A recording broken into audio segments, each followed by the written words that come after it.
I need your love to gulp my plight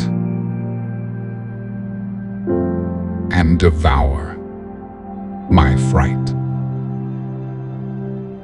to fill me with that light that makes my inner bright, empowering me to fight against every evil that is blight.